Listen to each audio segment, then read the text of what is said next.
copyright itself that enforces it is that, say like, licensing should be something that is scaled like a lot more, because I think it makes more sense to have licensing be at the forefront of how to deal with copyright infringement than anything else. Because like, say, imagine if I come up with something that's very mimetic, I put it out there, people use this, like say it's an art style for things, and create derivative works out of that. Well, if you make a lot of money out of what I've initially created, and it's like my copyright, well, dude, you can do whatever the fuck you want with it. I don't really care. Just like give me a percentage. If I get the percentage of what you're making out of my thing, then fuck, I don't care. Do it. Do everything with it. Just as long as it doesn't turn into something ethically concerning, where it becomes like a bad issue for me from a public perspective, public image perspective, or speculative value perspective. But if I get the money, that's fine.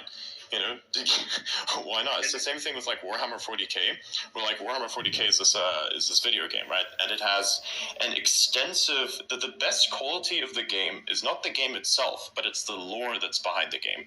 It's that it has a very expansive storyline system in which it's such an expansive universe that literally everything is to be considered canon, because so much shit happens all at the same time.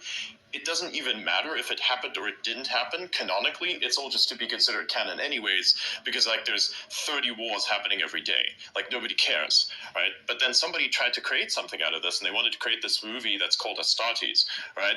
Where you have like these space marines, which are these big hulking figures in like those mech suits running around just killing all the aliens, right? They wanted to make a movie out of that, which they actually did succeed in doing. Like they created a nice short that was then published in segments on YouTube, and then one day the company that owns the IP for Warhammer 40k reached out to him and said, hey man, we want to sign a contract with this. They made him sign a contract, but the contract was delete all the content, never post anything about this ever again.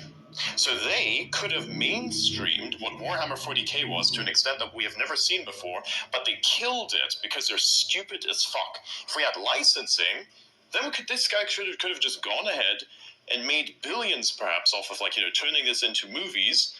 And the company would have also profited, the company who owns the IP. So it's more so about licensing than it is about just enforcing copyright itself on the level of just don't use my shit. Which I also think is kind of the problem with artists today, because if an artist creates something in their own style that is actually something that hasn't existed before, then, if they don't profit off of that, that's where their problems actually are, because it takes away their work, in a sense, like their ability to contribute. So if you then say, hey, I have an AI thing, and I'm like using the results for media, then basically whatever gains I get from that because of my usage of this as media is then to be like, a percentage of that is to be awarded to the person who owns the IP. That's how I feel like things should go. And Matt, Prime, jump in. See